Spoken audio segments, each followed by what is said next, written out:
Bonjour à toutes et à tous. Nous sommes ravis de vous accueillir pour ce webinaire qui est animé par notre partenaire Septéo, que nous remercions chaleureusement. Donc, le webinaire va porter sur le cabinet de demain. Il va être animé par Dan Cole et Béatrice Piquet.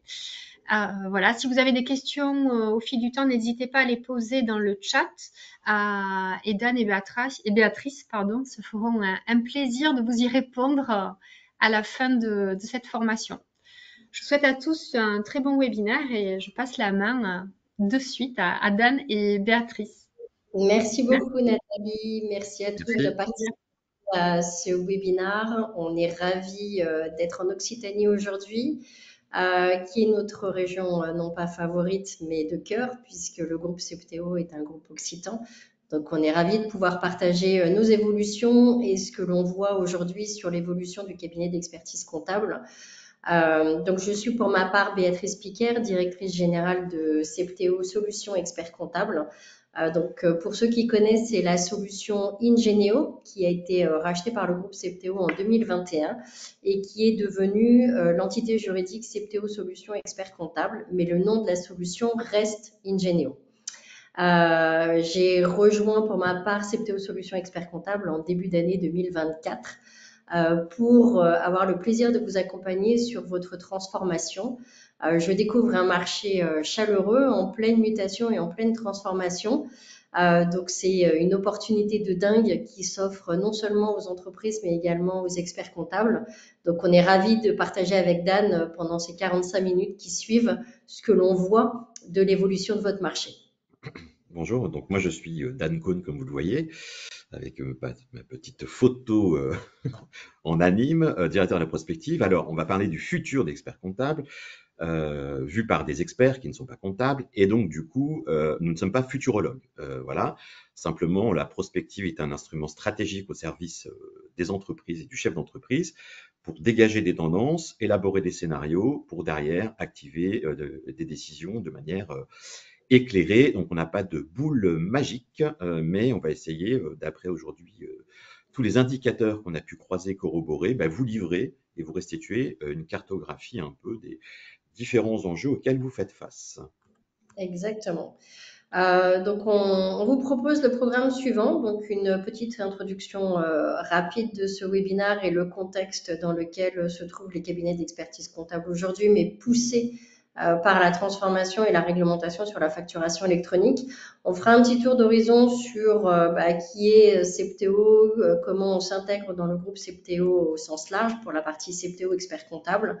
On reviendra sur la facturation électronique suite aux dernières annonces de la DGFiP, annonces qui sont apparues comme un effet assez fort en fait sur comment la DGFiP se positionne aujourd'hui sur la facturation électronique et l'impact que ça va représenter pour les éditeurs de logiciels, pour les entreprises et les experts comptables. Donc on y reviendra tout à l'heure. Je passerai la main à Dan qui vous parlera de l'intelligence artificielle et de l'impact de l'intelligence artificielle pour les cabinets d'expertise comptable. Réelle opportunité à notre sens. Le cabinet du futur, comment on le voit, comment les cabinets sont en train de s'organiser de façon tout à fait positive pour se transformer. Et puis, on prendra, bien sûr, on fera une conclusion rapide de ce webinaire et on prendra vos questions. Donc, n'hésitez pas à utiliser la partie qui est dédiée. Donc, vous avez chatter en haut et vous avez également questions. Donc, c'est dans cette partie questions sur le menu que l'on choisira en fait les questions au fil de l'eau. Enfin, en tout cas, à la fin de ce webinaire, pardon, pas au fil de l'eau, et qu'on tentera d'y répondre de façon la plus précise possible. Voilà. Du coup, on va commencer par présenter le contexte. Voilà, vous êtes tous confrontés à la réglementation sur la facturation électronique. Vous, nous tous, en fait. Donc, c'est vraiment un chamboulement sur l'économie nationale. Cette réglementation sur la facturation électronique redistribue les cartes sur la façon dont les entreprises vont se positionner face à la digitalisation de la partie comptable et facturation. C'est une réelle opportunité, à mon sens. Vous connaissez les raisons pour lesquelles l'État français veut mettre en place cette facturation électronique. Hein. Il y a plusieurs vocations. Il y a effectivement récupérer la TVA et s'assurer qu'il y a une récupération obligatoire et massive qui se fait. C'est également permettre aux entreprises de faire des gains d'économie puisque le coût d'une facture est quand même assez élevé. Basculer vers la facturation électronique, c'est réduire les coûts, c'est automatiser un certain nombre de choses. Et puis, par effet rebond, c'est aussi simplifier le périmètre d'action des experts comptables qui, à notre sens, vont pouvoir se concentrer sur des missions à plus forte valeur ajoutée. Et on y reviendra tout à l'heure. Donc voilà, donc on a un contexte réglementaire qui s'impose à nous, qui est une réelle opportunité à notre sens pour accélérer la digitalisation des entreprises et pour transformer en fait les cabinets d'expertise comptable vers des missions à plus forte valeur ajoutée. Donc cette évolution, elle va passer par différents ordres. Donc c'est effectivement vous permettre de développer vos compétences numériques. Hein. Donc c'est comment les experts comptables vont pouvoir mieux maîtriser les outils numériques qui s'offrent à eux, en commençant par les outils qui favorisent la facturation électronique. Également, c'est comment vous allez pouvoir mettre en place ces outils de facturation électronique et ces outils de digitalisation auprès des entreprises pour pouvoir après vous orienter vers des solutions à plus forte valeur ajoutée et notamment des briques de conseil que certains d'entre vous ont commencé à mettre en place mais qui vont petit à petit se généraliser. Et en fait, cette capacité à aller vers le conseil ne pourra se faire que si et seulement si vous êtes en mesure d'automatiser un maximum tout ce qui est processus fastidieux et manuel que vous connaissez très bien comme la saisie comptable, le rapprochement, l'enregistrement des factures, la réconciliation des paiements et pour ne citer que même le suivi des créances et des dettes. Et puis on y reviendra également, c'est comment vous vous positionnez pour accompagner les entreprises sur cette analyse comptable et financière, sur cette adaptabilité et adaptation aux nouvelles normes et réglementations, et enfin comment vous intégrez l'IA et le collaborateur au cœur de cette transformation, et ce sera développé par Dan qui m'assiste sur ce webinaire.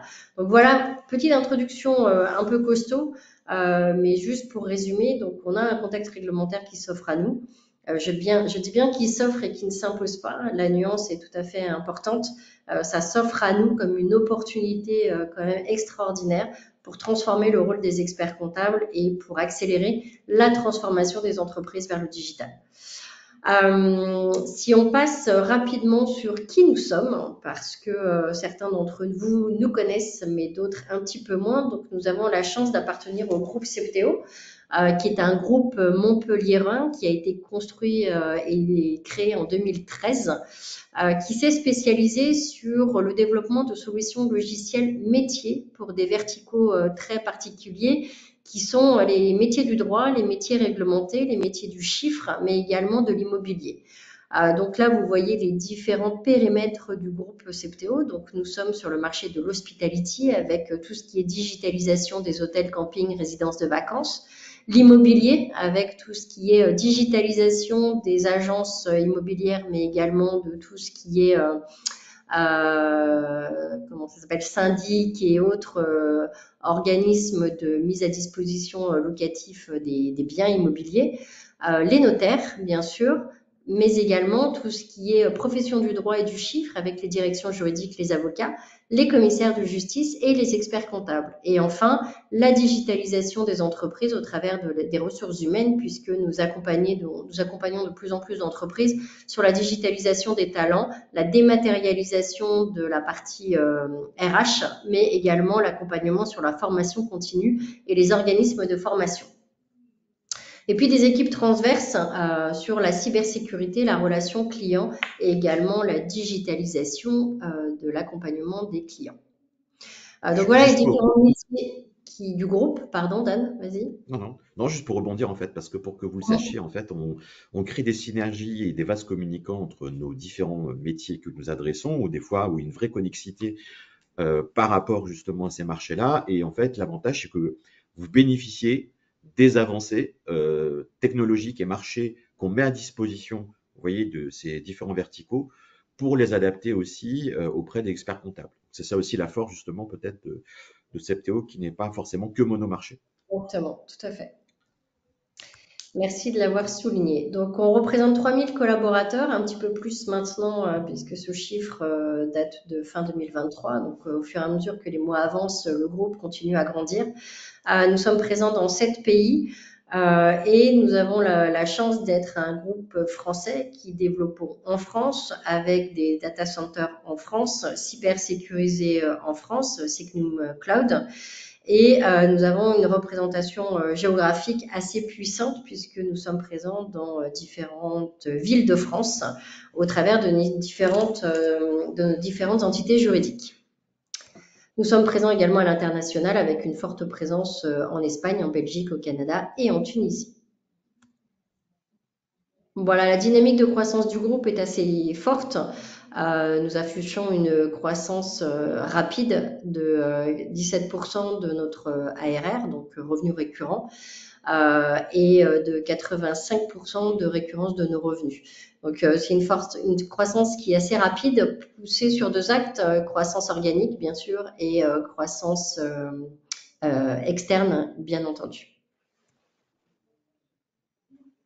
Alors, si on revient à votre métier, qui est votre métier de l'expertise comptable, aujourd'hui, ce que vous vivez, c'est à peu près ça. C'est-à-dire que c'est à peu près 58% de votre revenu qui est généré par la tenue des comptes, qui est votre métier principal aujourd'hui et ce pourquoi le métier d'expert comptable a été créé en 1945. Tenue, surveillance des comptes et puis vérification comptable, ça représente à peu près 70% de votre activité. Si on rajoute l'audit financier, on se rapproche des 80%.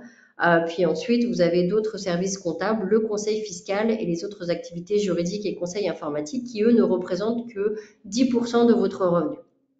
Ce qu'on voit aujourd'hui, donc ça c'est une source 2017, mais qui est encore valable, ce qu'on voit aujourd'hui, c'est que ce pourcentage, donc proche des 60-70%, va diminuer avec la réglementation sur la facturation électronique et que la part de votre chiffre d'affaires sur la tenue et la surveillance des comptes devrait diminuer non seulement en raison de l'automatisation comptable et de l'automatisation de la reconnaissance des factures liées à la facturation électronique qui va se digitaliser fortement.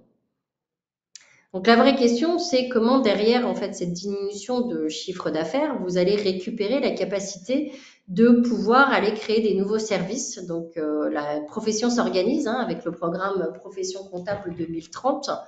Donc ce qui est intéressant de noter, c'est que vous avez quand même des perspectives qui s'offrent à vous, qui sont de plus en plus importantes, poussées par la réglementation sur la facturation électronique, mais également poussées par la demande des entreprises.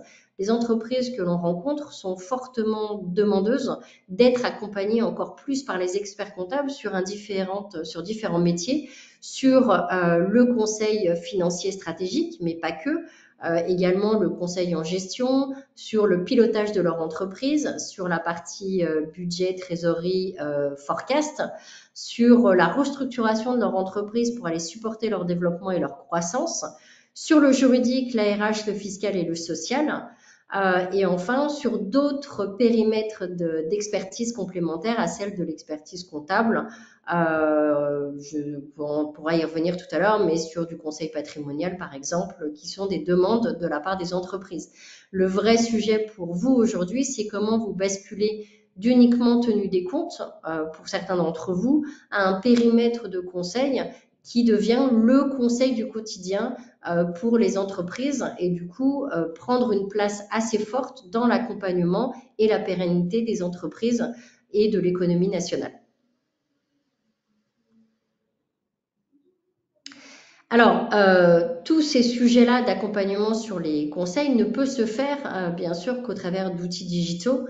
Donc, pour ceux qui connaissent Ingenio, vous connaissez probablement Ingenio sur la partie automatisation comptable et c'est comment, en fait, cette automatisation comptable, petit à petit, se développe sur la facturation électronique. Donc, aujourd'hui, on couvre la totalité de la chaîne de gestion de la facture, donc gestion de la facture automatisée sur la facture fournisseur, mais également émission de la facture de vente et reconnaissance automatisée de la facture de vente, et jusqu'aux reconnaissances des relevés bancaires, écriture bancaire, gestion des notes de frais, mais également jusqu'au paiement.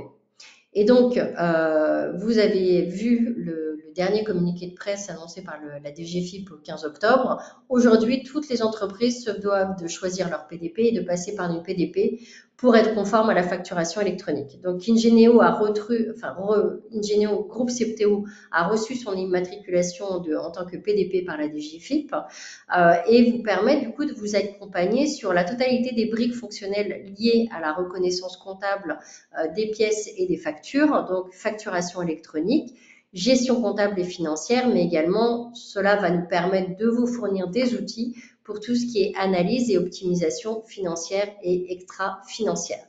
Donc, ce qui est important de noter, c'est que notre PDP, elle aura la capacité de pouvoir router la totalité des flux comptables que l'on reconnaît. Donc, les flux comptables vis-à-vis du gouvernement, donc tout ce qui est Chorus Pro, les flux comptables internationaux connectés à PayPal, les flux comptables B2C, donc du particulier vers les particuliers, et les flux comptables vers les entreprises au travers des différentes PDP. Donc, nous, ce qu'on vous propose, c'est une plateforme complète qui existe déjà aujourd'hui. Donc, on vous engage en fait à déjà acculturer vos clients à utiliser ce portail pour déposer de façon électronique la totalité de leurs documents comptables. Par la suite, ces documents comptables sont transformés en fichiers XML par la solution Ingeneo et routés au travers de la PDP dès 2026. Mais déjà, ce qu'on vous engage, c'est à utiliser la totalité du périmètre fonctionnel de Septéo Ingeneo pour acculturer vos entreprises à déposer leurs documents.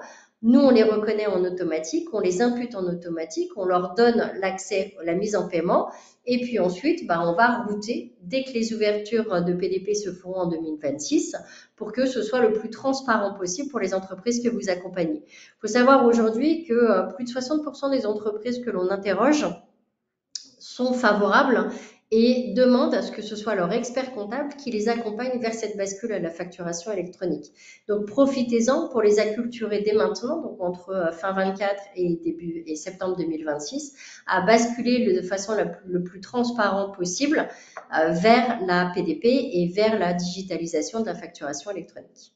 Ça peut tout à fait être d'ailleurs un pack en conformité, du point de vue réglementaire aussi, du point de vue technologique, de faire un audit. Et aujourd'hui, beaucoup de professions légales l'ont bien compris, de pouvoir justement, au travers d'une expertise, pouvoir délivrer une offre de service derrière. En fait. Exactement.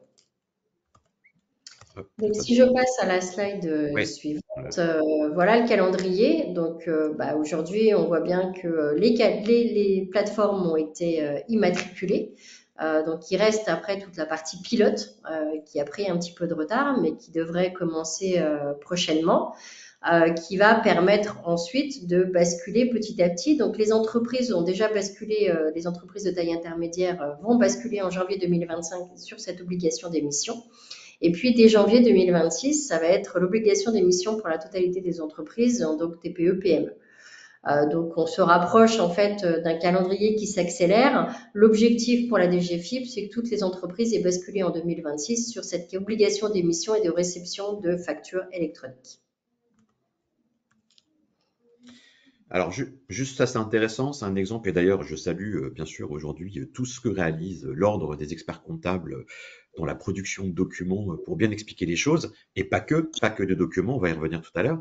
C'est qu'en fait, comme vous pouvez le voir, sur une facture, en fait, on a 80% de data en plus, donc c'est la métadonnée qui sont au sein des factures, que vous allez pouvoir derrière contextualiser, agréger, relier à la data existante de votre cabinet, ou dans une approche de mutualisation, comme ça a été fait récemment justement auprès de l'Ordre des experts comptables, de pouvoir faire de la comparaison et du rapprochement. En fait, ce qui est extrêmement intéressant, c'est derrière, vous allez pouvoir, grâce à la donnée que vous allez pouvoir extraire des factures, la relier à des indicateurs. Alors, ça va être des indicateurs des marchés, ça va être des indicateurs d'achat, ça va être des indicateurs sectoriels, ça va être des indicateurs sur la santé des entreprises, puisque derrière, on va pouvoir croiser tout ce qui est numéro de SIRET, siège social, activité, statut, à, par exemple, des bases de données comme Papers ou Data Infograph, pour essayer à un moment donné, en termes de prédictibilité et de prévisibilité, de voir un peu l'évolution des entreprises par taille d'entreprise dans des bassins géographiques et notamment avec un ancrage local et notamment dans une activité pour derrière vous-même avoir des warnings sur finalement j'aurais peut-être intérêt à créer une offre de service sur cette typologie d'entreprise ou cette typologie d'activité parce qu'il y a un besoin. Et donc, c'est ça qui est extrêmement intéressant aujourd'hui de passer à la facturation électronique, c'est le potentiel qu'il y a derrière justement de l'exploitation de la data au sein de votre cabinet et du rapprochement avec la data existante que vous avez déjà construit et capitalisée comme actif. Voilà.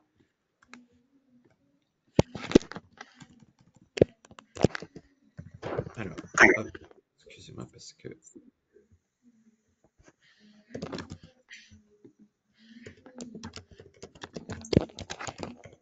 Voilà. Je reviens à ça. Je vais vous parler juste un peu, enfin un peu, avec le temps qu'on nous a, hein, d'intelligence artificielle. Sujet extrêmement, au demeurant, passionnant, très concret aujourd'hui. On est loin des grands fantasmes.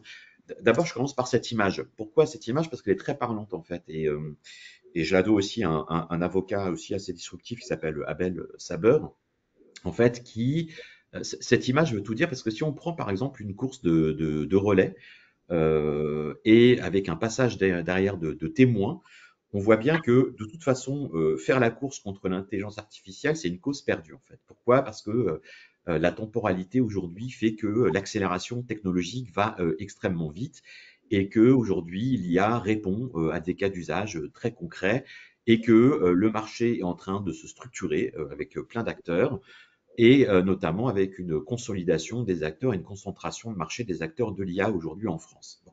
Donc faire la course contre l'IA, bon, aujourd'hui c'est compliqué. Pourquoi? Parce qu'elle s'est infusée et diffusée sur tous les pans de notre société et donc toutes les industries. Et ce qui est extrêmement intéressant, c'est que si on se dit que finalement, à la base, avant, l'IA était fantasmagorique, conceptuelle, abstraite, et qu'aujourd'hui, finalement, l'IA est extrêmement concrète. Pourquoi? Parce que on a tous compris comment on allait créer une relation, une interaction entre un algorithme, une machine, une IA et un humain, dans la manière d'interagir justement et d'exprimer aujourd'hui des requêtes dans de la rédaction, de la génération de documents, de l'analyse ou derrière dans de la création.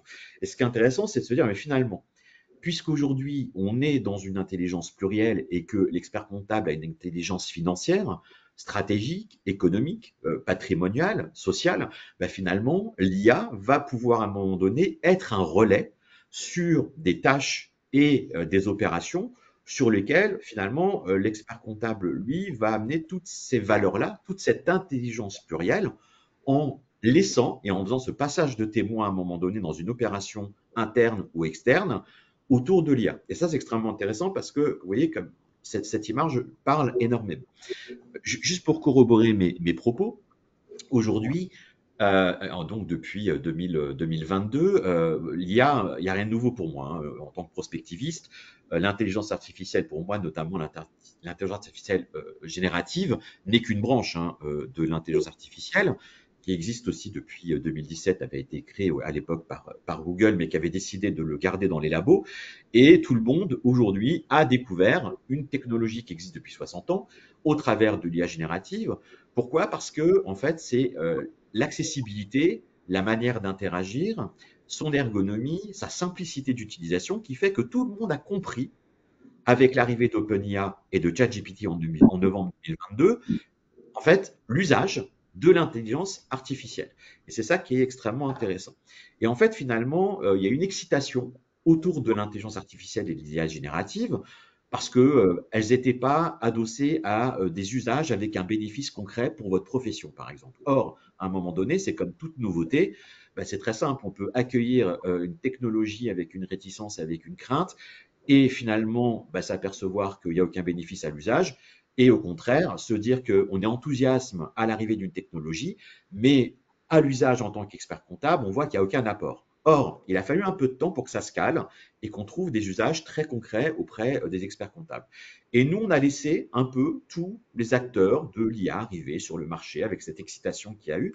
Et puis, on a décidé, puisqu'on a vu que dans votre profession, il y avait un vrai souci par rapport à, on va dire, la responsabilité, l'éthique, la confidentialité, la sécurisation, les problématiques souveraines. Et on s'est dit, bah, OK, ce qu'on va faire, c'est qu'on va avoir une approche aujourd'hui qui est assez global sur l'IA, parce que l'IA, c'est un enjeu de société global et général pour tout le monde. Et en fait, on a créé un programme qui s'appelle Brain au sein de notre structure, avec des data scientists, avec des directeurs d'IA, avec des directeurs produits. Et en fait, ce programme d'intelligence artificielle, bien sûr, vous savez lire autant que moi, je ne vais pas vous dire un peu, on va dire, tous ces mots qui sont très bien sur la relation client, les gains de productivité, de rentabilité, d'efficacité et tout, mais en fait, notre démarche a été la suivante, c'est qu'en fait, on a créé un laboratoire, un programme dédié à l'IA, autour d'une communauté d'experts en co-construction et en intelligence collective, puisqu'on associe des experts comptables, des avocats, des directeurs juridiques, des agents immobiliers, des notaires, des directeurs des ressources humaines, au sein de la création et de l'usage de l'intelligence artificielle. En fait, l'aspect vraiment novateur, c'est que aujourd'hui, vous savez, vous avez un enjeu du cabinet d'experts comptables 2030, mais vous avez un enjeu de France 2030 et du programme d'IA autour du gouvernement pour accompagner, faire en sorte de faire émerger des champions français de l'IA en France, d'où le règlement aussi de l'IA au niveau européen, qui joue la carte, comme ça a été le cas aux États-Unis souvent pour les structures sur place, du protectionnisme et du patriotisme. Comment on va pouvoir soutenir l'effort des industriels technologiques français aujourd'hui. Et en fait, du coup, qu'est-ce qu'on a fait? Aujourd'hui, on s'appuie sur Mistral. Et en fait, nous hébergeons la solution Mistral sur nos serveurs que derrière, on va entraîner. Donc, on est propriétaire d'hier de cette IA qu'on a entraînée sur des modèles spécifiques à des marchés. Ça, c'est la première des choses. Deuxièmement, cette IA est hébergée en France sur 4 clouds français avec le plus haut niveau de sécurisation et de certification de l'ANSSI, donc ISO 27001.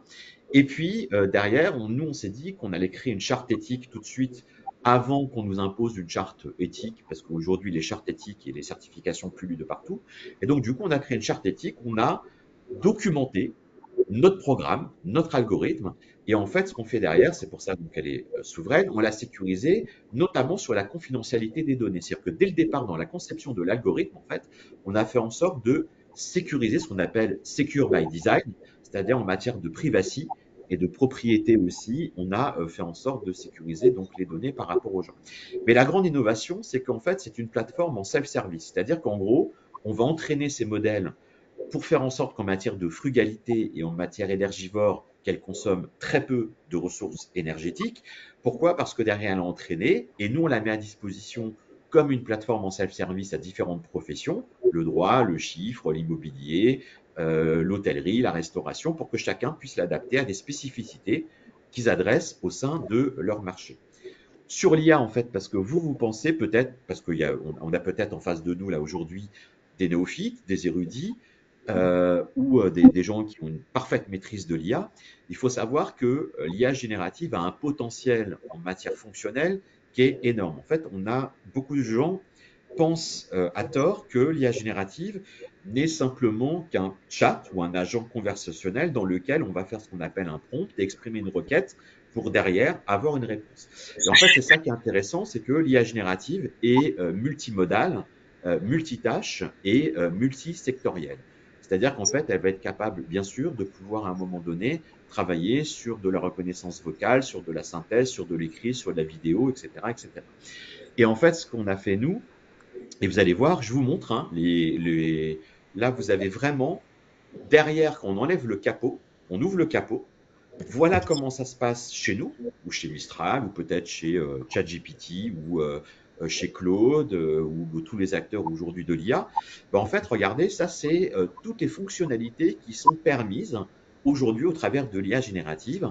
C'est-à-dire qu'on va pouvoir derrière, en fait, créer, bien sûr, un chat adapté à une base de connaissances interne, créer aussi du résumé, de la classification, pouvoir derrière avoir de l'analyse de sentiments et du rapprochement par similarité, créer de l'analyse et de la reconnaissance d'entités nommées. Par exemple, je vais pouvoir extraire des informations quand vous faites, par exemple, du juridique sur un contrat avec des clauses, des parties, etc., etc.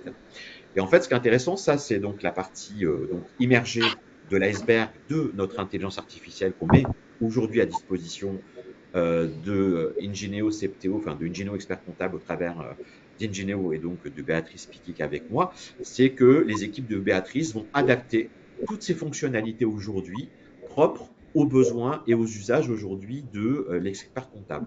Et comment on fait? Ben, nous, en fait, on considère que les acteurs d'IA aujourd'hui, ben, en fait, il y en aura partout. Et pour vous, ça va être compliqué de pouvoir vous y retrouver et de vous former parce qu'il y a un vrai enjeu derrière de compétences. Et nous, on se dit, bah, en fait, finalement, aujourd'hui, les experts comptables ne sont pas ce qu'on appelle des prompt engineers, c'est-à-dire qu'ils ne sont pas là pour passer du temps à essayer de écrire le bon prompt pour avoir la bonne réponse. Et en fait, du coup, nous, on va faire ce travail pour vous par rapport à des cas d'usage d'experts comptables qu'on va intégrer dans le logiciel. C'est pour ça que notre vision, en fait, si vous voulez, chez Septéo, c'est pouvoir lever la barrière de l'apprentissage et de l'intelligence artificielle derrière et de son usage. Pourquoi? Parce qu'on considère que l'IA aujourd'hui, notamment l'IA générative, doit être native et intégrée à un moment donné dans une opération que vous allez requêter au sein d'un logiciel. Et c'est pour ça qu'aujourd'hui, on écrit les prompts qui correspondent en fait à des touches ou à des fonctionnalités avec des tests de validation. Et donc, en gros, je vais juste hop, vous montrer. Voilà, c'est ça, pardon. C'est que derrière, en fait, nous, on va prendre du contenu. On va générer derrière, en fait, un texte lié aujourd'hui à des requêtes que vous allez faire dans les solutions. Et puis, ben, derrière, on va pouvoir directement appliquer des corrections pour pouvoir avoir une bonne intégration de l'IA dans vos solutions. Et je vais revenir justement sur les cas d'usage. Hop, je reviens là-dessus. Ce qui est intéressant, c'est avoir un bon accompagnement avant de vous montrer les cas d'usage. Et c'est intéressant parce qu'aujourd'hui, dans le cadre justement du plan France 2030 autour de l'intelligence artificielle, on a bien vu qu'il y avait une notion de budget, parce que forcément, il va falloir aussi investir dans des solutions d'intelligence artificielle ou auprès d'un prestataire et d'un partenaire. Et puis, il y a un enjeu aussi de compétences, mais ce qui est intéressant, c'est que vous allez aussi impulser une dynamique en interne au sein d'un cabinet d'expertise comptable dans l'aspect vision stratégique du cabinet et dans l'aspect marque employeur, en disant aussi déjà à vos collaborateurs que vous avez fait le choix aujourd'hui d'adopter des solutions d'intelligence artificielle parce que vous avez conscience qu'aujourd'hui, c'est une cohabitation avec l'IA au bénéfice du client, justement. Et derrière, vous allez pouvoir mettre en avant le fait que vous allez pouvoir vous former pour avoir une bonne compréhension, pour à votre tour accompagner peut-être vos clients sur des solutions d'IA que vous allez mettre en place. Et donc, il y a une initiative du gouvernement aujourd'hui qui vous permet déjà de faire un autodiagnostic autour de l'IA sur 15 minutes. Vous avez aussi, hop, excusez-moi, c'est juste après, je ne l'ai pas là. Voilà, vous avez un diagnostic aujourd'hui autour de la data qui va vous permettre de voir aujourd'hui, parce que forcément, l'IA, enfin la data, c'est le carburant donc de l'IA, forcément. Et si votre data, elle est dégradée, bah forcément, vos résultats aussi seront dégradés et il n'y aura pas de création de valeur derrière autour de l'intelligence artificielle. Et donc, ce qui est extrêmement intéressant au niveau de la data que vous avez au sein de votre cabinet d'avocat, c'est que l'IA va valoriser en fait votre base de données et votre base contractuelle pour pouvoir derrière en fait faire en sorte de créer de nouvelles valeurs. Je reviens là-dessus. Voilà en gros les effets de l'IA sur les cabinets d'expertise comptable. Béatrice, c'est toi aussi qui avais travaillé sur cette slide, peut-être que tu veux en parler. Alors, qu'est-ce qu'on peut dire là-dessus? Ce qu'on peut dire, c'est que effectivement, plus vous allez digitaliser en fait votre cabinet d'expertise comptable, plus vous allez utiliser l'intelligence artificielle, et plus l'impact sera important sur votre cabinet. En fait, ce qui est important de noter, c'est que vous allez pouvoir utiliser l'intelligence artificielle pour la réduction des ressources humaines, en fait, pour pouvoir automatiser un certain nombre de choses. Donc ça, c'est un impact que vous déjà, pour certains d'entre vous, expérimentent, puisqu'en fait, vous avez déjà mis en place pour certains d'entre vous des solutions de saisie automatisée et d'automatisation d'imputation comptable. Donc c'est le basique en fait de l'automatisation de la comptabilité. Donc, il y a un impact en fait plus ou moins fort selon le degré en fait d'automatisation que vous avez mis en place. Et plus vous allez monter en fait sur l'automatisation et l'intelligence artificielle pour des capacités supplémentaires de typiquement aller chercher d'autres tâches que vous pourriez automatiser. Pour aller encore augmenter la productivité des opérateurs sur la saisie, la reconnaissance des documents automatisés et autres. plus vous allez utiliser l'intelligence artificielle et les nouvelles technologies pour générer des services à plus forte valeur ajoutée, et plus en fait l'impact sur votre cabinet va être élevé. Donc vraiment le sujet, c'est de regarder en fait comment vous utilisez les nouvelles technologies aujourd'hui et qu'est-ce que vous pourriez mettre en place pour aller vraiment accompagner la construction de nouveaux services automatisés via de l'intelligence artificielle ou via des solutions digitales. Typiquement, le basique, c'est l'OCRisation. Donc, c'est comment j'OCRise mes documents comptables pour automatiser la reconnaissance documentaire et la saisie comptable. Deuxième sujet, c'est comment je vais un cran plus loin pour automatiser la production globale des collaborateurs sur la complétude des dossiers, sur la volumétrie des dossiers traités, sur est-ce que j'utilise les bonnes pratiques, est-ce que mes clients déposent de façon digitalisée les documents ou est-ce qu'ils sont encore de main à la main. Et en fait, plus vous allez acculturer les entreprises vers la digitalisation, plus vous allez utiliser l'intelligence artificielle et les nouvelles technologies, et plus il y a tout un pan qui va s'automatiser dynamiquement sur récupération documentaire, reconnaissance des champs comptables, imputation comptable, et puis après c'est rendement des collaborateurs, utilisation des bonnes pratiques, automatisation des validations, workflow automatisé au travers de la GED pour aller déposer les documents dans les dossiers clients. Mais également rapprochement, comment vous rapprochez un devis, une commande d'une facture de façon automatisée, comment vous allez utiliser l'intelligence artificielle ou la digitalisation pour faire du fast closing ou de la clôture rapide des comptes, parce que vous avez entièrement confiance dans les nouvelles technologies, que vous allez pouvoir maîtriser, qu'effectivement ces nouvelles technologies, elles vous mâchent le travail sur un certain nombre de pans de métier. Comment vous utilisez l'intelligence artificielle et la technologie pour la relation client. Typiquement, au sein des plateformes Septéo Expert Comptable, Ingenio, vous pouvez échanger en dynamique avec vos clients quand il y a des pièces manquantes ou qu'il y a une reconnaissance qui se fait pas bien ou quand il y a une imputation comptable que vous trouvez un peu bizarre. Et donc, tous ces outils-là vont vous permettre petit à petit d'aller basculer sur de l'analyse comptable et d'analyse financière automatisée, sur de la recommandation automatisée, sur de l'open data qui va vous dire attention, il y a un nouveau contexte réglementaire qui peut être favorable pour telle et telle entreprise. Ça va vous remonter une alerte que vous allez pouvoir apporter auprès de vos entreprises. L'idée, c'est vraiment capitaliser sur ce qui existe aujourd'hui pour aller vous mâcher un maximum le travail et faire en sorte que votre mission soit davantage sur le conseil et l'accompagnement des entreprises, appuyées par les nouvelles technologies et ce qu'elles peuvent représenter en termes de gain de temps. Voilà ce qui est en fait de cette slide. Voilà, merci beaucoup Béatrice. Juste pour compléter justement, alors il y a 3 pans que Béatrice a abordés, qui sont les pans de productivité, de relations. Alors quand on parle de relations, bien sûr, on parle de relations clients, mais aussi de relations en interne avec ses collaborateurs et notamment sur les aspects marketing derrière. Je ne vais pas, bien sûr, vous lisez autant que moi, et simplement si on doit s'attarder juste rapidement sur une chose, c'est antinomique, ça retardé rapidement, mais bon, c'est le matin, et donc du coup, c'est simplement pouvoir se dire derrière, en fait, l'IA, et notamment l'IA générative, va avoir cette capacité justement à analyser une volumétrie d'informations que vous avez, qui est disparate au sein de votre cabinet d'expertise comptable, parce qu'un peu partout, ce qu'on appelle de la donnée un peu oubliée, donc c'est de la donnée grise qui a pourtant extrêmement de valeur si on la mutualise et si on la met en commun. Et en fait, ce qui est intéressant, c'est de pouvoir confier à votre tour des missions, comme les clients vous confient des missions. Vous allez à votre tour confier des missions, et ça tombe bien parce que l'IA va pas vous facturer, et donc vous allez confier des missions à l'IA générative derrière pour créer du reporting, de l'analyse par exemple, de l'audit, du comparatif, du versionning, des indicateurs aussi, pour pouvoir derrière avoir une vue analytique avec une couche d'analyse stratégique que vous allez délivrer.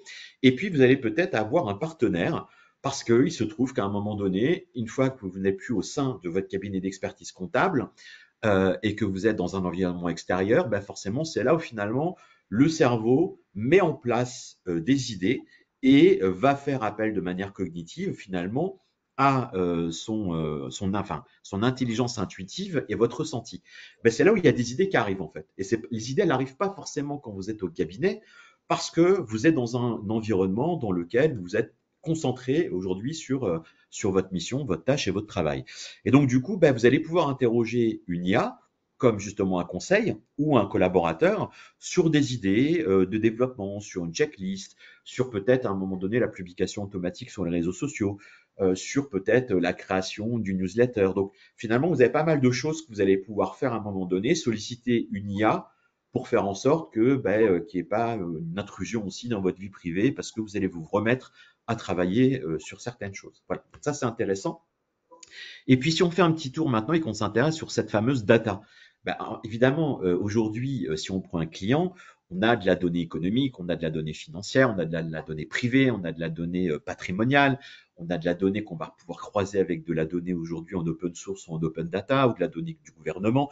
Donc, en fait, on a vraiment une quantité de données. Mais sauf qu'à un moment donné, si on n'arrive pas à avoir une solution pour pouvoir croiser cette donnée et pouvoir lui donner de la valeur, ça va être extrêmement compliqué.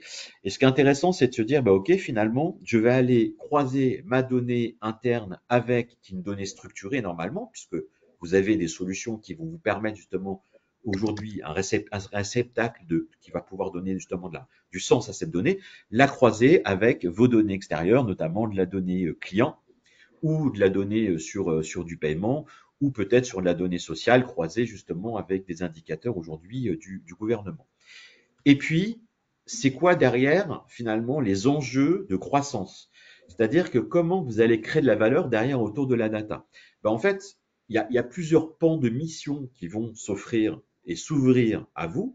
Et ce qui est intéressant, bien sûr, il y a des missions traditionnelles aujourd'hui, on voit bien comme peut-être l'expert comptable qui se positionne comme le DAF externalisé, mais vous avez derrière la possibilité de pouvoir créer des études ou des rapports ou des préconisations que vous allez pouvoir même valoriser et vendre sous forme d'abonnement, parce que ce qui est intéressant pour un cabinet d'experts comptables par rapport à cette trésorerie, c'est d'avoir du récurrent.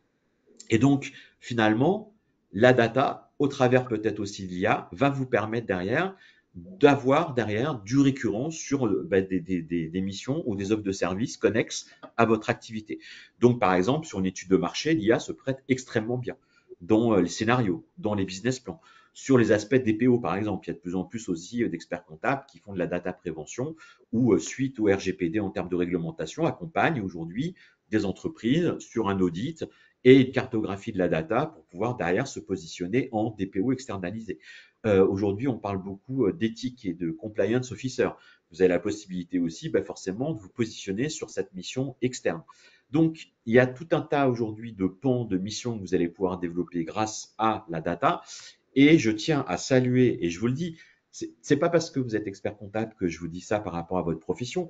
Il s'avère que depuis 25 ans, j'évolue dans les professions légales et du chiffre, donc les professions réglementées, les professions libérales. Mais j'ai la chance dans mon métier de pouvoir travailler au quotidien avec des DRH, des directeurs juridiques, avec des professionnels de l'immobilier, mais aussi d'être sur le terrain au contact d'institutions, de pouvoirs publics ou d'acteurs privés. Et je vous le dis, l'initiative que vous avez eue avec la source, c'est vraiment la première initiative, parce que ça existe au niveau européen. Hein. Il y a une mutualisation aujourd'hui dans des programmes qui s'appellent Open Space et Open Data Space au niveau européen, où il y a des grands groupes qui mutualisent les données pour en faire ressortir derrière en fait des produits. Bon.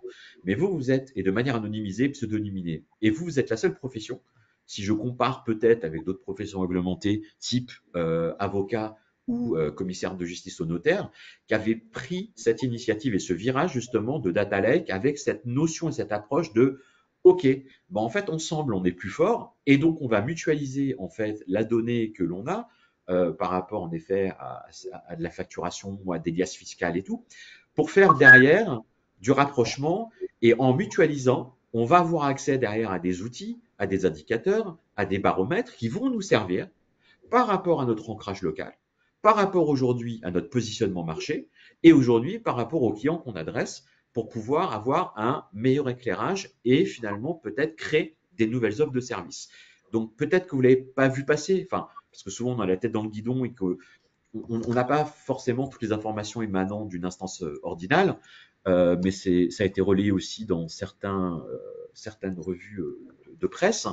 Mais allez voir donc cette initiative émanant donc de l'Ordre des experts comptables. Et quand je reviens dans la data, juste avant de relaisser la main à Béatrice, sachez que vous pouvez faire accompagner donc par la BPI, puisqu'en fait, ils sont capables de financer à hauteur de 50 à 80% derrière l'audit que vous allez faire sur la data que vous avez en interne et l'IA que vous allez pouvoir déployer. Et vous allez même pouvoir avoir un financement à hauteur aussi de 70% sur le choix, en effet, des partenaires que vous allez prendre sur l'implémentation d'une solution d'intelligence artificielle.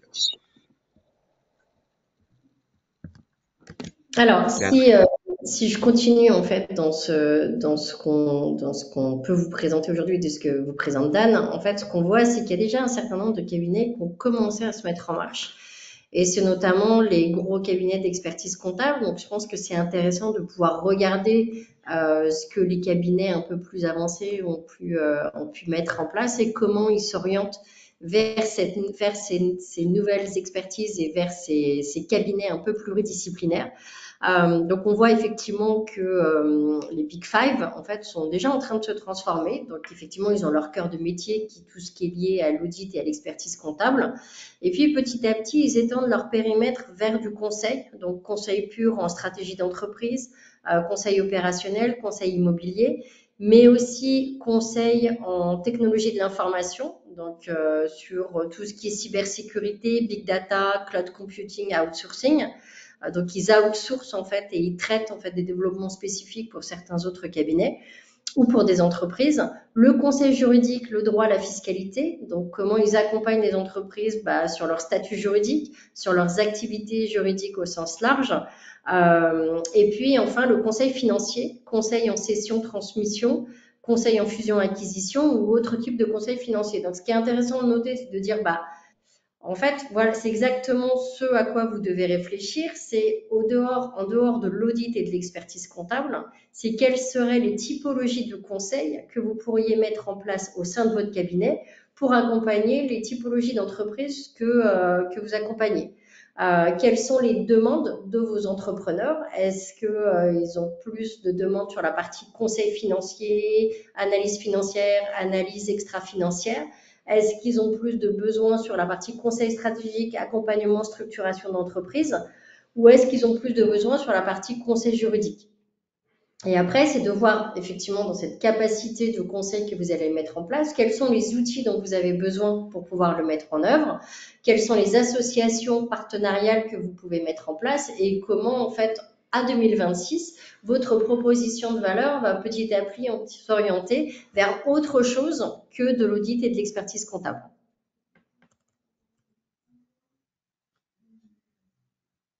Là, si on repart déjà sur la base, parce que ce qui est important, c'est déjà de se dire, ok, donc là, c'est stratosphérique, entre guillemets, dans le sens où c'est ce vers quoi il faudrait aller en termes de stratégie entre 2024 et 2026.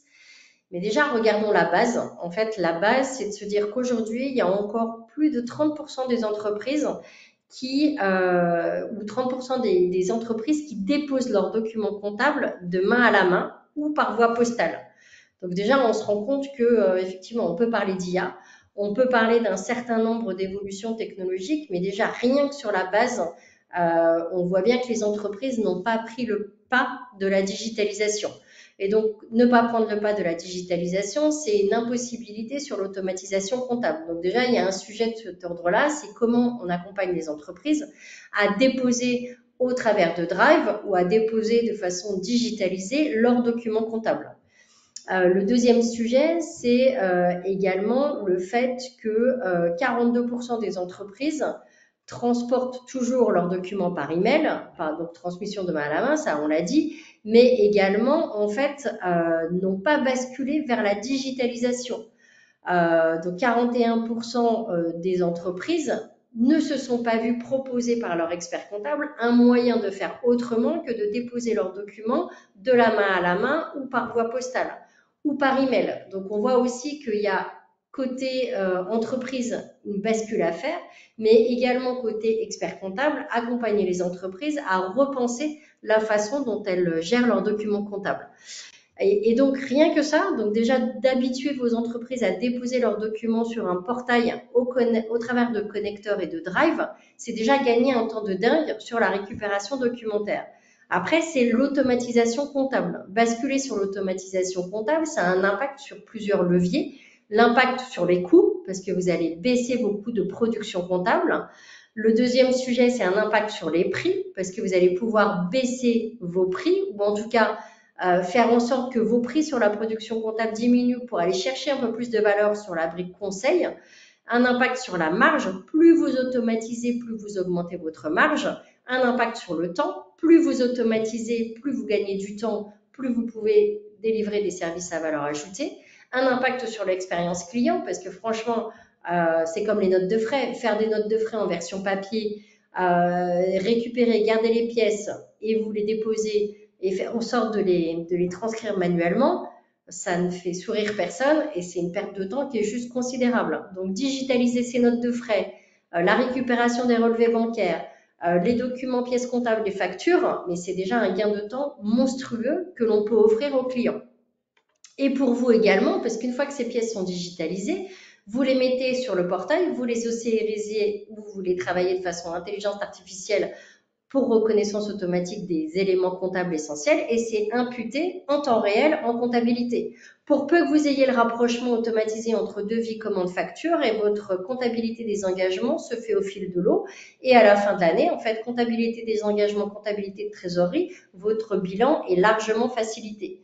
Et puis enfin, un impact sur les délais de production, comme on l'a dit, en fait, plus vous automatisez, plus vos délais de production sont courts, plus vous automatisez l'expérience client, les délais de production, la reconnaissance, et plus du coup, vous avez du temps à vous consacrer sur le service de proximité et sur la valeur ajoutée qu'a votre cabinet sur le conseil financier, le conseil comptable, le conseil patrimonial et le conseil juridique.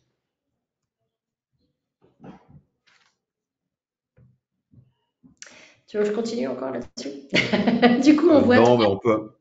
Ouais, non, mais le passage à la facturation électronique, on voit 3 axes en fait de transformation. Donc et qui sont pour moi tous les 3 liés en fait. C'est d'abord le premier sujet, c'est transformer les outils. Regardez dans votre cabinet comptable, qu'est-ce qui peut être automatisé, qu'est-ce qui peut être digitalisé. Est-ce que vos clients sont au fait qu'ils peuvent digitaliser leurs pièces comptables et qu'elles peuvent être récupérées de façon automatisée?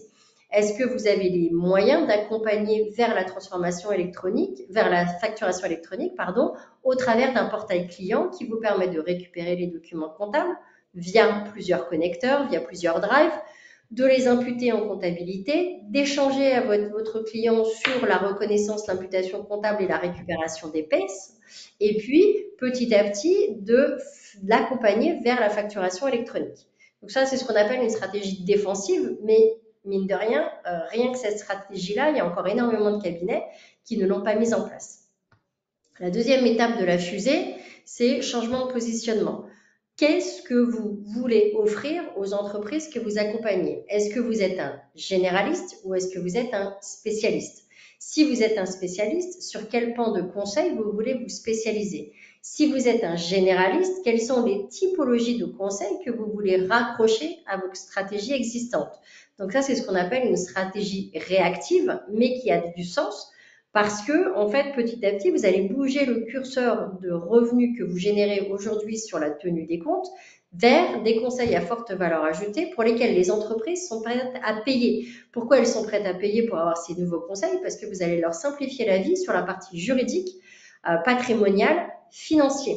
Et que derrière, si elles s'y retrouvent en termes d'exonération fiscale, en termes de patrimoine, optimisation du patrimoine, en termes de succession, en termes de création d'entreprise, en termes de trésorerie, gestion des budgets, forecast, croissance économique, quelque part, elles sont prêtes à payer pour ça parce qu'il en va de leur pérennité et de leur croissance. Et enfin, l'extension de domaines de compétences. Donc, on voit de plus en plus de cabinets pluridisciplinaires qui s'orientent et qui s'associent avec des notaires, avec des avocats, avec d'autres experts comptables, avec des cabinets de gestion des ressources humaines. Le vrai sujet, c'est si vous souhaitez étendre vos domaines de compétences, lesquels et pourquoi faire? Quelle est votre stratégie et votre proposition de valeur vis-à-vis des entreprises que vous accompagnez? Et donc, la facturation électronique, on voit bien de facturation électronique pour aller récupérer de la TVA, c'est un boulevard pour transformer votre cabinet pour aller chercher des axes d'amélioration et de production, pour aller chercher des nouvelles sources de revenus et pour aller étendre vos domaines de compétences et la proposition de valeur que vous offrez aux entreprises que vous accompagnez. Et ça, justement, vous allez pouvoir le faire savoir. Et donc, si on parle des enjeux de communication autour de l'IA rapidement, en fait, il y a trois pans derrière, c'est la création, la rédaction, génération de contenu. Alors, on peut parler de texte, d'images, d'audio. Ce qui est intéressant, c'est que vous n'avez pas tous forcément en interne un service ou un service marketing, un service communication. Vous n'avez pas forcément derrière non plus de community manager. Alors, soit, en effet, vous pouvez externaliser, tout à fait, pour pouvoir avoir un suivi derrière de votre notoriété, de votre positionnement, de votre réputation. Soit l'IA va vous permettre aussi, en tout cas, d'amorcer cette chose-là. Et c'est extrêmement intéressant parce que si vous avez, par exemple, on a une forte pression réglementaire en France, on est un pays de la norme, on produit beaucoup de normes, et aujourd'hui, les gens veulent des décryptages et par des experts. Donc, l'idée, c'est de se dire aujourd'hui, ce qui est intéressant, c'est peut-être de vous appuyer sur une IA, sur un nouveau rapport, sur une étude, sur derrière une loi, un règlement, pour pouvoir derrière synthétiser, résumer, analyser et en faire ressortir la substantifique moelle justement stratégique de ce contenu. Ensuite, vous avez la possibilité derrière, bien sûr, d'agrémenter votre texte par des visuels que vous allez pouvoir générer directement. Vous allez aussi pouvoir derrière alimenter votre site web, vos réseaux sociaux, votre blog, peut-être créer une newsletter. Je ne sais pas si vous avez tous là, ceux qui nous suivez en ce moment, créer une newsletter de votre cabinet d'experts comptables, mais ça permet de créer du lien avec vos clients, ça leur permet bien sûr de les informer sur des aspects sectoriels les concernant, mais ça peut aussi les informer en parlant de la vie du cabinet, d'une distinction que vous avez eue, d'un prix, d'un engagement sociétal, associatif, sportif, d'un recrutement, etc., etc. Donc, ça, c'est extrêmement intéressant. L'autre partie, c'est on est dans une ère de l'instantanéité et de la réactivité à outrance. On n'est pas obligé de jouer le jeu. Et je vous comprends aussi. Après, l'avantage, c'est qu'on va pouvoir être soulagé par rapport à ça avec des chatbots, justement, qu'on va pouvoir entraîner derrière pour avoir une amplitude horaire qui vont amener un niveau de satisfaction à un prospect ou à un client sur des questions standards, en fait, auxquelles justement un chat va pouvoir répondre. Et derrière, peut-être aussi être un levier de lead entrant et de nouveaux clients. Et puis derrière, en termes de communication, l'IA, vous allez pouvoir vous en servir pour analyser justement derrière à quel point est performant ou optimal ou pas derrière votre positionnement, votre site web, votre positionnement sur Internet. Et donc, du coup, c'est ça qui est extrêmement intéressant derrière, c'est faire de la curation sur sur vous, sur la veille que vous allez faire, sur l'analyse de sentiments pour analyser justement ce qui se dit sur vous, peut-être, ou sur des avis, pour pouvoir derrière pouvoir rebondir. Et puis, je salue encore, bien sûr, l'initiative de l'Ordre avec l'expert chat qu'ils ont lancé, qui est en vase clos, en circuit fermé, sur derrière, en effet, une IA qui va vous répondre avec un chatbot sur une base documentaire et réglementaire qui existe au sein de l'Ordre des experts comptables, l'association des experts comptables. Et pour finir, vous aurez les slides, donc je ne vais pas développer. Moi, ce qui m'importe, c'est quoi? C'est de se dire qu'aujourd'hui, il y a un enjeu majeur, vous, en tant que chef d'entreprise, ou en tant que expert comptable associé ou même peut-être collaborateur, c'est de se dire on a besoin à un moment donné en tant qu'individu de pouvoir se projeter dans, on va dire, un projet collectif et un projet d'entreprise avec une stratégie forte. Et à un moment donné, quand on doit embarquer des collaborateurs, quand on doit embarquer d'autres associés dans un projet, que ce soit un projet justement d'une nouvelle offre de service, dans un projet d'événement interne qu'on va faire ou dans un engagement qu'on va faire au niveau sociétal ou associatif, dans l'implémentation d'une nouvelle solution pour donner justement impulser une vision. Pourquoi? Parce qu'à un moment donné, implémenter une solution digitale ou peut-être de l'IA va faire en sorte qu'il y a une modernité du cabinet d'expertise comptable et on implique à un moment donné et on fédère tout le monde autour d'un projet collectif d'entreprise.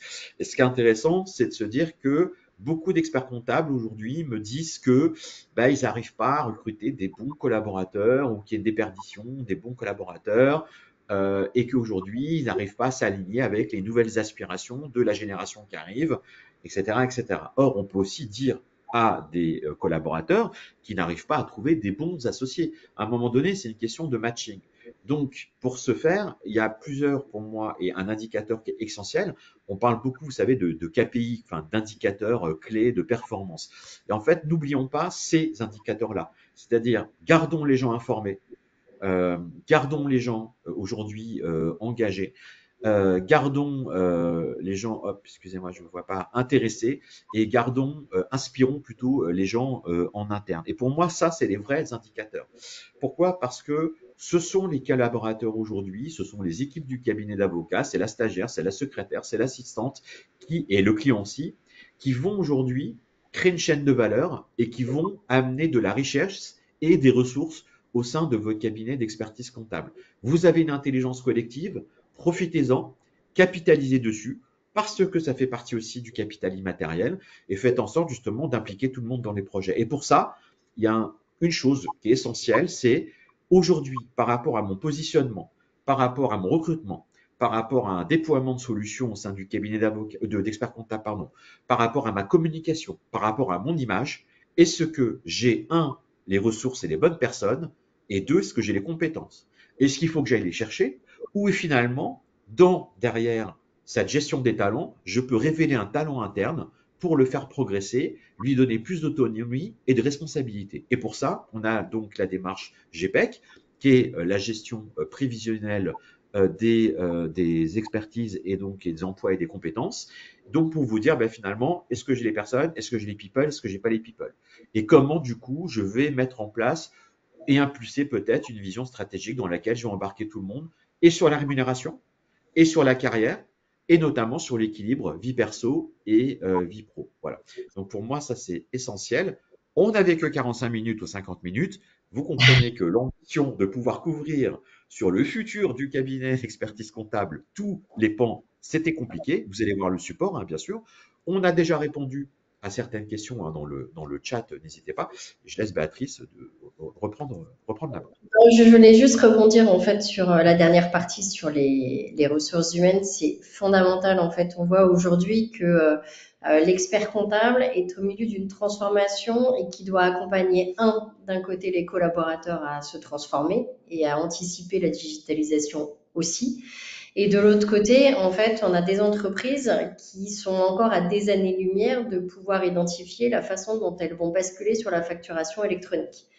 Et ce qu'on sait, c'est que 60%, si c'est pas 70% des entreprises comptent vraiment sur leur expert comptable pour les accompagner vers cette bascule de la facturation électronique. Comme on sait que l'échéance se rapproche petit à petit, puisque tout va se faire sur 2026, septembre 2026 et septembre 2027, je vous engage fortement à travailler le sujet dès maintenant et à utiliser en fait les outils que vous avez à disposition de collaboration, d'échange, de récupération de documents, tout ce qui est automatisable, automatisez-le dès maintenant. Offrez un portail de relations à vos clients pour qu'ils s'habituent déjà à pouvoir collaborer avec vous via un portail de relations, qu'ils puissent déposer leurs documents. On a sur notre portail de l'intelligence artificielle qui permet de poser des questions, donc de simplifier la relation du collaborateur vers l'entreprise, mais de l'entreprise vers l'expert comptable et vice-versa également. Donc c'est un premier chatbot qui est mis à disposition sur la plateforme sur de la recherche de documents et sur la recherche d'informations au sein de la plateforme Ingenio. Cette intelligence artificielle, elle va se muscler petit à petit pour bouger d'une recherche d'informations vers de l'analyse, et ça dès 2025.